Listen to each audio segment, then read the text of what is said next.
Bonjour à tous, je m'appelle Bokar Fofana. Bienvenue dans cette chaîne YouTube dans laquelle je parle entrepreneuriat, économie, politique.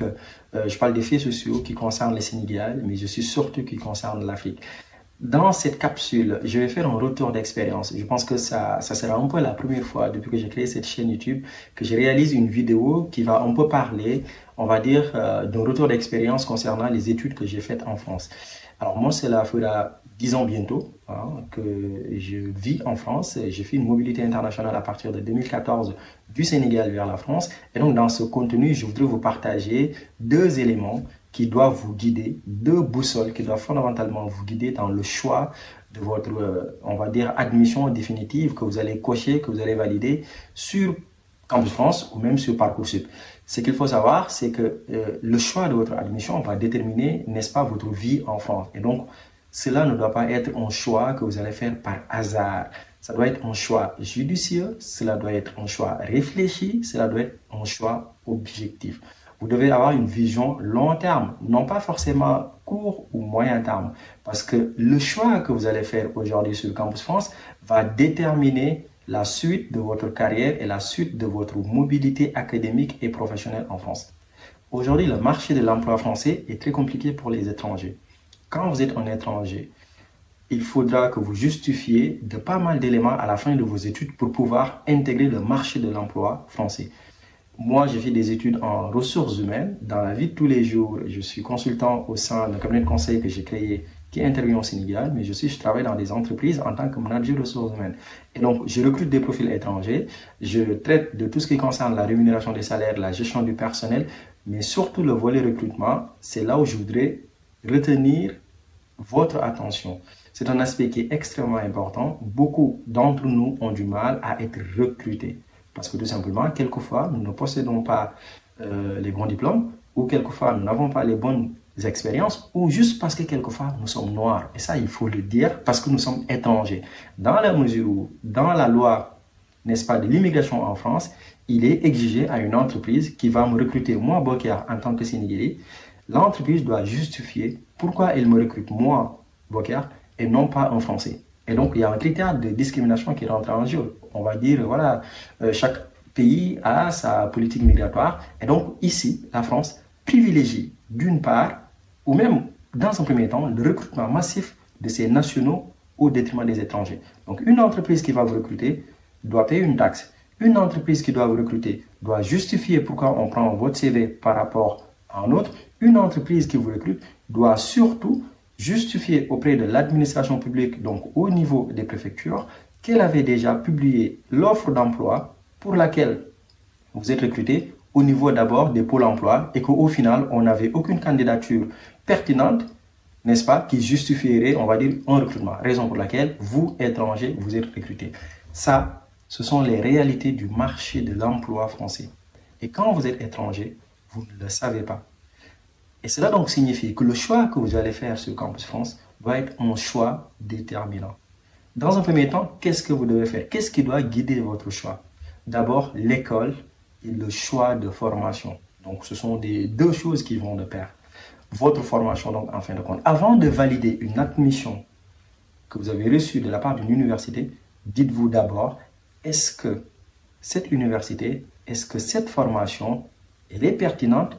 Est-ce que cette formation me permettra derrière d'avoir une insertion professionnelle? Parce que c'est là où l'enjeu, n'est-ce pas, se posera. C'est pour ça que je vous ai dit à l'entame de mes propos, ne soyez pas des personnes qui aient une vision court-termiste, si je puis le dire. Ayez une vision, n'est-ce pas, à long terme. Parce qu'à la fin de vos études, vous allez devoir justifier tout ce que j'ai dit précédemment. Donc, dans un premier temps, votre choix définitif doit être guidé par l'aspect important, n'est-ce pas, le choix judicieux de la formation. Est-ce une bonne formation? Est-ce une formation où je vais réellement étudier? Est-ce une formation dans laquelle j'aurai réellement des compétences qui me permettront de s'insérer dans le marché professionnel français? Ça doit être le premier élément avant de cocher, avant de valider votre choix définitif. Le deuxième élément qui est important et qui non des moindres, c'est le lieu de formation. Le lieu de formation. Je vois dans beaucoup de panels, dans beaucoup de groupes Facebook, beaucoup de jeunes vont écrire « Allez, moi je viens du Sénégal, moi je viens du Mali, je viens de Bamako, je viens de Bobo Dioulasso, etc. J'ai une admission dans une université ou dans une ville, mais je n'ai personne qui puisse me faire on va dire, une attestation d'hébergement, où je ne connais pas les contacts du COUS, du centre, n'est-ce pas, qui héberge les étudiants, je n'ai pas le contact pour pouvoir faire une demande en résidence universitaire. Donc, le lieu d'études, ici, est fondamental. Si vous venez pour la première fois en France, il est fortement recommandé d'aller faire vos études en province. Autrement dit, privilégiez les petites villes en dehors de Paris. À moins que vous aviez vraiment des connaissances à Paris, à moins que vous avez une famille qui est capable de vous accueillir à Paris. Encore une fois, quand vous êtes en Afrique, vous ne savez pas les réalités. Paris, c'est compliqué. Même si vous avez de la famille, même si vous avez un frère qui est à Paris, Paris, c'est une ville qui est exiguë. Paris, c'est une ville qui est certes grande en taille, mais c'est une ville où les gens, quelquefois, vivent dans des promiscuités et qui, quelquefois, indépendamment de leur volonté, hein, bien évidemment, c'est Paris qui est configuré comme ça. D'accord? Donc, si vous avez la possibilité de choisir un lieu d'études en dehors de Paris, et donc d'aller en province, quand on dit province, ce sont toutes les autres villes qui sont en dehors de la région Île-de-France. D'accord? Donc, en dehors de la région Île-de-France, de la banlieue parisienne, en dehors de la capitale française, donc Paris. Donc, aller dans des villes comme Dijon, comme Niort, aller à Valenciennes, aller à Marseille, aller un peu partout, aller à Pau, aller à Bordeaux, sauf la région parisienne. La région parisienne, c'est une région qui est stressante. La région parisienne, c'est une région où vous aurez beaucoup de mal quelquefois à vous insérer. Alors, il y en a beaucoup, hein, il y a énormément d'étudiants étrangers qui sont à Paris, qui réussissent. Mais à contrario, il y a beaucoup d'étudiants étrangers qui sont à Paris et qui ont des difficultés. Donc, ne privilégiez pas Paris. Si vous avez la possibilité, allez en Provence, prenez une ville qui est en dehors de Paris. Pourquoi ce choix il est important?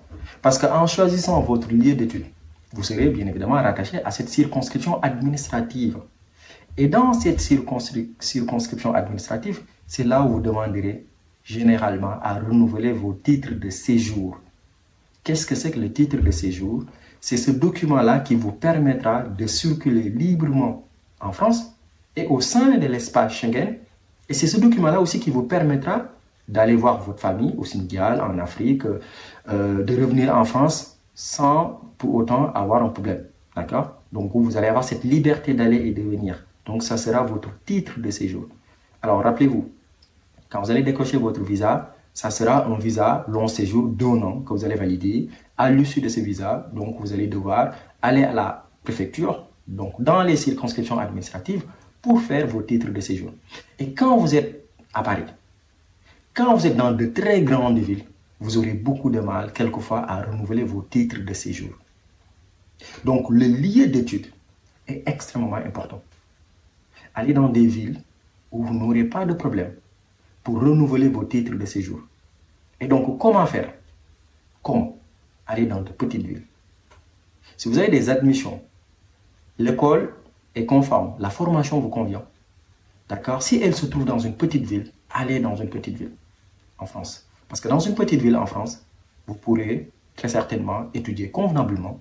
En plus, vous aurez, voilà, si vous souhaitez avoir un job d'étudiant, peut-être avoir la facilité d'avoir un job étudiant. Alors, ceci aussi est encore relatif parce que dans certaines petites villes, il y en a qui ont du mal à avoir un job d'étudiant pour financer leurs études. Mais donc, si je puis finir ici, privilégier les petites villes, c'est extrêmement important. Vous n'allez pas du tout le regretter. Si vous allez dans de très grandes villes, d'accord, type Paris, encore une fois, hein, il y a des villes aujourd'hui où les étudiants, même au-delà des étudiants, les professionnels, des gens, des étrangers qui travaillent, ont du mal à renouveler leur titre de séjour. D'accord? Je pense à des villes comme Lyon, où c'est une très grande ville. Encore une fois, je ne dis pas que les gens ne renouvellent pas leur titre de séjour, mais c'est compliqué. Ne serait-ce que d'avoir un rendez-vous pour aller déposer votre titre de séjour. Peut-être que ça, vous le comprendrez quand vous serez sur le sol français. Mais pour récapituler dans cette vidéo, 2 éléments doivent vous guider. Je ferai d'autres vidéos pour vous parler, voilà, d'autres critères qu'il faudrait peut-être mettre en perspective dans le choix de votre ville et de votre lieu d'études. Mais ce qui est important à ce stade, si j'ai pu faire en tout cas un résumé, c'est 2 critères principaux. Le choix de la formation et donc de votre école, parce que cela va déterminer la suite de votre carrière et votre insertion professionnelle à l'issue de votre master ou à l'issue de votre licence. D'accord? Et deuxièmement, le lieu dans lequel vous allez faire vos études. C'est quelque chose qui est extrêmement important. Privilégiez les petites villes dans lesquelles vous pourrez étudier paisiblement et surtout dans lesquelles vous pourriez renouveler très facilement vos titres de séjour.